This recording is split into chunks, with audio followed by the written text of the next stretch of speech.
المنار المنار المنار المنار المنار المنار المنار اے امین علم و فن، اے حکمتوں کے انجمن، تجھ پہ نازاں ہے چمن، تجھ پہ نازاں ہے چمن۔ السلام علیکم ورحمۃ اللہ وبرکاتہ۔ الحمدللہ رب العالمین والصلاة والسلام علی خاتم النبیین وعلی آلہ واصحابہ اجمعین، اما بعد۔ قال اللہ تعالی فی القرآن المجید کما ورد فی سورة البقرہ، فاعوذ باللہ من الشیطان الرجیم، بسم اللہ الرحمن الرحیم۔ وَإِن كُنتُمْ فِي رَيْبٍ مِّمَّا نَزَّلْنَا عَلَىٰ عَبْدِنَا فَأْتُوا بِسُورَةٍ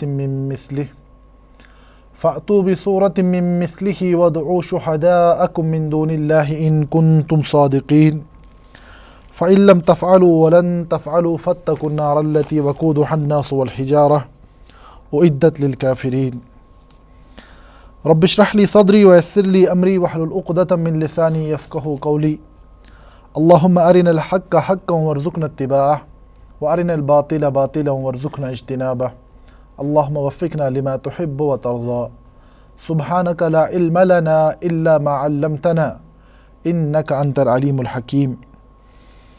اما بعد، علوم القرآن کے گزشتہ درس میں ہم نے منظومۃ الزمزمی کی دوسری ایکت کے مطالعہ کا آغاز کیا تھا۔ تو ہم نے گزشتہ درس میں جو کچھ بنیادی باتیں آپ کے سامنے بیان کی تھی، تو یہ بات ذہن میں رکھنے کے لیے ضروری ہے کہ ناظم رحمہ اللہ تعالیٰ نے اس پوری نظم میں ایک خاص ترتیب کو قائم فرمایا ہے۔ یعنی ابھی تک پہلی ایکت میں جن جن مباحث کا تذکرہ آیا، ان سبھی مباحث میں جو ایک اصل الاصول، ایک بنیادی بات تھی، وہ وحی سے متعلق مباحث کا تذکرہ تھا۔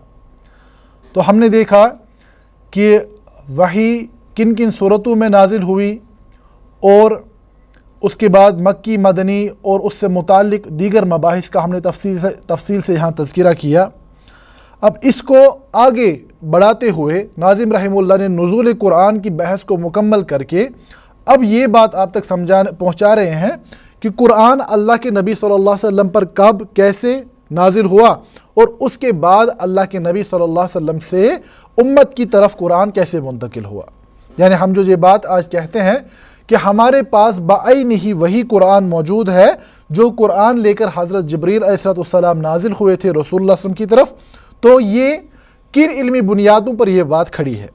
تو ہم کہتے ہیں کہ ہمارے پاس قرآن مقدس کے محفوظ ہونے کی ادلہ موجود ہیں۔ ٹھیک ہے، یہاں تک ہم بالکل یہ بات دعویٰ کے ساتھ کہہ سکتے ہیں کہ قرآن مقدس کا ایک ایک حرف، ایک ایک نقطہ بالکل محفوظ ہے۔ تو اس حفاظت کا جو یہ انتظام اللہ رب العزت نے قائم فرمایا، اللہ نے اپنے بندوں میں سے بعض بندوں کو اس لیے چن لیا کہ وہ لوگ قرآن کے الفاظ کی حفاظت کی ذمہ داری نبھائیں۔ یعنی قرآن کی حفاظت کے مختلف پہلو ہیں، قرآن کے الفاظ کی حفاظت، قرآن کے معانی کی حفاظت، قرآن کے احکام کی حفاظت۔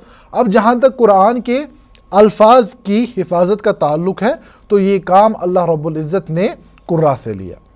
ٹھیک ہے، تو گزشتہ درس میں ہم نے قراء سبع، 7 قراء جو امت میں معروف ہوئے، ان کا تفصیلی تذکرہ آپ کے سامنے بیان کیا یہاں پر۔ تو یہ بات ان سبھی دروس میں ذہن میں رکھنے کے لیے ضروری ہے کہ جب ہم قراء سبع کی بات کرتے ہیں تو یہاں یہ غلط فہمی نہیں ہونی چاہیے کہ یہ جو 7 قرأتیں ہیں یہ شاید صرف یہی 7 لوگ جانتے تھے، ایسا نہیں ہے۔ ہم نے یہ بات پیچھے بھی بیان کی گزشتہ دروس میں کہ قرأت تو اللہ کے نبی صلی اللہ علیہ وسلم سے منتقل ہوتی چلی آئی، بہت سارے لوگوں نے پڑھی، تواتر کی حد تک یہ قرأت پہنچی۔ لیکن اب کیا ہے کہ اللہ رب العزت نے کچھ لوگوں کو مقبولیت عطا فرمائی، شہرت عطا فرمائی۔ تو شہرت کی وجہ سے اس قرأت کو، مثال کے طور پر جب ہم امام عاصم کا تذکرہ کرتے ہیں یا امام حفص کا تذکرہ کرتے ہیں، تو اللہ رب العزت نے ان لوگوں کو مقبولیت عطا فرمائی، اسی لیے قرات ان کی طرف منسوب ہے۔ یعنی یہ کوئی امام عاصم کا اپنا اجتہاد، اپنا کوئی معاملہ نہیں ہے، بلکہ ہم کہتے ہیں کہ اللہ کے نبی صلی اللہ علیہ وسلم سے جو قرات منتقل ہوئی اس کو بہت سارے لوگوں نے پڑھا، لیکن ان بہت سارے پڑھنے والوں میں سے جس کے حق میں اللہ رب العزت نے مقبولیت اور یعنی شہرت رکھی تھی تو وہ امام عاصم تھے یا باقی ائمہ تھے۔ تو یہ بنیادی بات ذہن میں رکھنا ضروری ہے، اس کی طرف میں آگے انشاءاللہ تعالی آؤں، کیونکہ کبھی کبھار غلط فہمی یہ ہوتی ہے کہ شاید یہ ایک ایک آدمی سے منتقل ہو کر آگے بات آ رہی ہے۔ جب ہم قرات کی اقسام کا تذکرہ یہاں کریں گے تو وہاں پر تواتر کو سمجھنا ضروری ہے۔ جب ہم کہتے ہیں امام حفص کی قرات، امام حفص کی قرات ہم تک تواتر کے ساتھ ہی پہنچی ہے، لیکن ہم کہتے ہیں کہ ان سبھی لوگوں میں سے جو شخص سب سے زیادہ معروف ہوا، مشہور ہوا، وہ امام حفص تھے، اسی لیے اس قرات کو مشہوریت کی وجہ سے ان کی طرف منسوب کیا جاتا ہے، ٹھیک ہے۔ تو ان بنیادی باتوں کو ذہن میں رکھتے ہوئے ہم آج یعنی دوسری عقد کے پہلے باب کی طرف آتے ہیں۔ تو ناظم رحمہ اللہ النوع الاول، پہلی قسم جو ہے اس میں عنوان قائم فرماتے ہیں النوع الاول والثانی والثالث، یعنی دراصل کیا ہے بات، فرماتے ہیں جو یہ دوسری عقد ہے اس میں ہم تذکرہ کریں گے ان مباحث کا ما یرجع الی السند، جو کہ قرآن کی سند سے متعلق ہے۔ یعنی اس باب میں جو مباحث آئیں گے ان میں بنیادی اور مشترک جو بات ہے وہ قرآن کی سند کے حوالے سے بات آئے گی۔ اس سے کیا مراد ہے وہاں کی طرف میں انشاءاللہ آ رہا ہوں۔ تو فرماتے ہیں سند کے حوالے سے ہمارے پاس 6 مباحث کا تذکرہ آئے گا۔ تو پہلی، دوسری اور تیسری قسم کیا ہے؟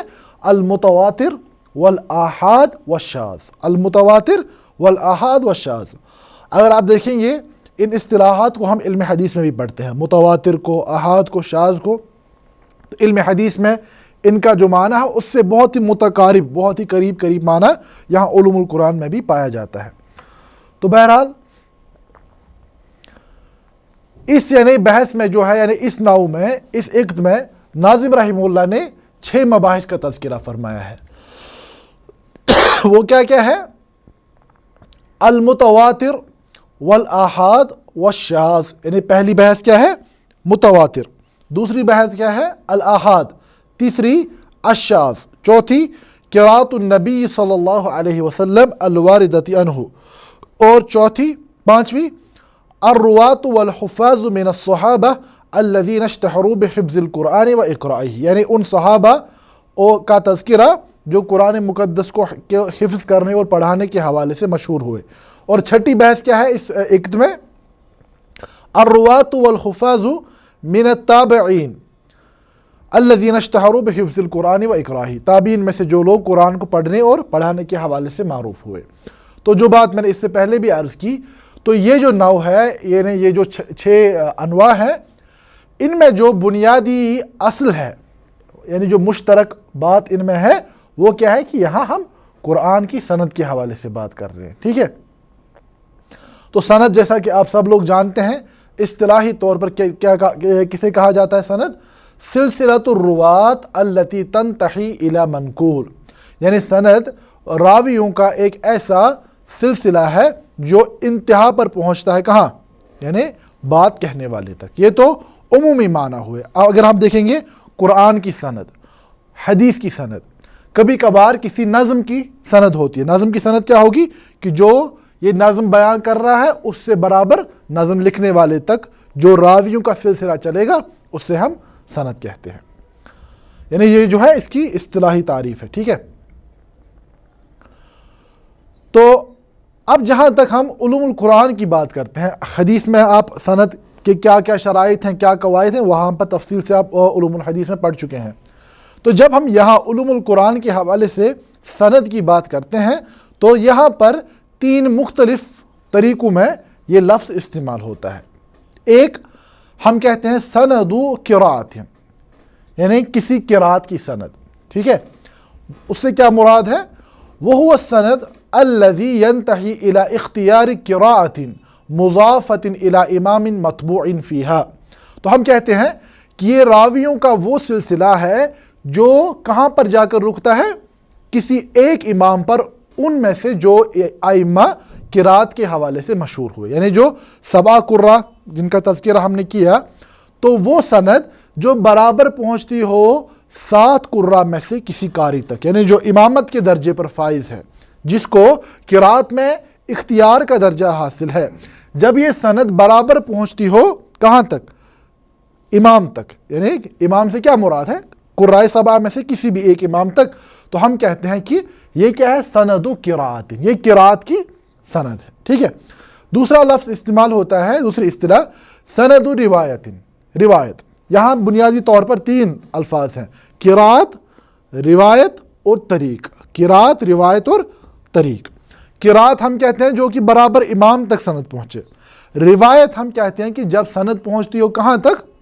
جو اماموں میں سے کہ ان کے جو شاگرد ہیں، جنہوں نے براہ راست کسی امام سے قرات کو حاصل کیا ہو۔ مثال کے طور پر ہم اگر یہ کہیں کہ سند بیان کرے گا کوئی قاری اور وہ اپنی یعنی سند برابر پہنچائے گا مثال امام عاصم تک، ٹھیک ہے، تو ہم کہیں گے یہ اس قاری کی سند قرات، قرات کی سند ہے، ٹھیک ہے۔ اب اگر مثال کے طور پر یہ سند رکتی ہے کہاں؟ امام حفص پر جا کر رکتی ہے، ٹھیک ہے، یا کسی اور امام پر، امام شعبہ پر جا کر رک جائے، ٹھیک ہے، تو ہم کہیں گے کہ یہ کیا ہے؟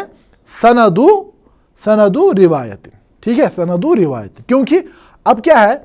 اب قاری خود نہیں بیان کر رہا ہے، اب یہ قاری سے جو راوی ہے، پہلا راوی جو ہے، ٹھیک ہے، اس قاری کا، اس امام صاحب کا کون؟ شاگرد جو ہے، وہاں تک سند جا کر رکتی ہے، ٹھیک ہے۔ تیسرا استعمال ہوتا ہے طریق، تیسرا استعمال ہوتا ہے طریق۔ طریق سے کیا ہے؟ جب کہ روایت کون کر رہا ہو؟ امام کے براہ راست شاگرد نہیں، بلکہ اس سے نیچے کے طبقے والے میں لوگ، ٹھیک ہے، سمجھ آ رہی بات؟ یعنی ایک تو ہے امام، اس کے بعد فوراً براہ راست ان کے شاگرد۔ ہم نے یعنی جو پیچھے ائمہ کا تذکرہ کیا، ہم نے دیکھا کہ ہر ایک امام کے ساتھ تقریباً 2 راوی ان کے مشہور ہوئے۔ مثال کے طور پر امام عاصم سے حفص اور امام شعبہ یہ مشہور ہوئے، اسی طرح امام ورش سے لوگ مشہور ہوئے، ٹھیک ہے۔ تو ہم کہتے ہیں کہ اگر امام تک سند پہنچی تو یہ کیا ہے؟ سند قرات۔ اگر امام کے براہ راست شاگردوں تک سند پہنچی، ہم کہتے ہیں کہ یہ کیا ہے؟ سند روایت۔ اب اگر اس کے بعد کے طبقے میں سے، چاہے پھر وہ شاگردوں کے براہ راست شاگرد ہو یا اس سے نیچے جا کر کہیں پہ آ جائیں، ٹھیک ہے، دیکھیں امام حفص کی روایت کہاں؟ ان کے زمانے سے چلی آ رہی ہے، ٹھیک ہے۔ اب آگے جا کر کسی زمانے میں کوئی صاحب زیادہ مشہور ہوا اس قرات میں، اب اگر سند وہاں تک جا کر پہنچے تو ہم کہتے ہیں یہ سند طریق ہے، سند طریق۔ اب مثال کے طور پر جیسے میں عرض کیا کہ اگر ہم یعنی امام عاصم سے قرات کا تذکرہ کریں، امام عاصم سے بنیادی طور پر 2 راوی کون روایت کرنے والے ہیں؟ ایک امام حفص اور امام شعبہ۔ اب امام شعبہ کے امام حفص کے شاگردوں میں سے نیچے جا کر عبید ابن صباح ملتے ہیں، ٹھیک ہے۔ عبید ابن صباح جو کن کے شاگرد تھے؟ امام حفص کی روایت کو بیان کرنے والے وہ تھے۔ تو اب دیکھیں اگر سند جا کر امام عبید ابن صباح پر رک جائے تو ہم اسے کہیں گے کہ یہ سند طریق۔ ہم کہیں گے ہم یہ قرات پڑھ رہے ہیں، یہ کس کی قرات ہے؟ حفص عن عاصم بطریق عبید ابن صباح، بطریق عبید ابن صباح۔ سمجھ آ رہی بات؟ تو عبید ابن صباح، یا اسی طریقے سے اگر ہم یعنی امام ورش کا تذکرہ کریں، ورش عن نافع جو روایت ہے اس میں 2 ترک نیچے جا کر ہمیں ملتے ہیں، امام ازرق اور اصبہانی، ٹھیک ہے۔ اوپر کون ہے امام؟ اگر ہمیں کہنا ہوگا کہ روایت قرات یعنی سند قرات، وہ قرات جا کر امام ورش تک پہنچے گی، ٹھیک ہے۔ اگر ہمیں بیان کرنا ہوگا روایت یعنی سند روایت، تو وہ جا کر سند کہاں تک پہنچے گی؟ امام نافع تک، نافع عن ورش۔ اب اگر ہمیں نیچے طریق، نیچے ہمیں 2 ترک ملتے ہیں اس قرات کے حوالے سے، امام ورش کی قرات میں، اس میں کیا کیا ہے؟ ایک تو امام اصبہانی اور دوسرے امام ازرق، امام ازرق، یہ 2 ملتے ہیں، تو ہم کہیں گے ھذا قراءۃ نافع عن ورش، یا ورش عن نافع، بلکہ ورش عن نافع ملتا ہے، یہ ھذا قراءۃ ورش عن نافع بطریق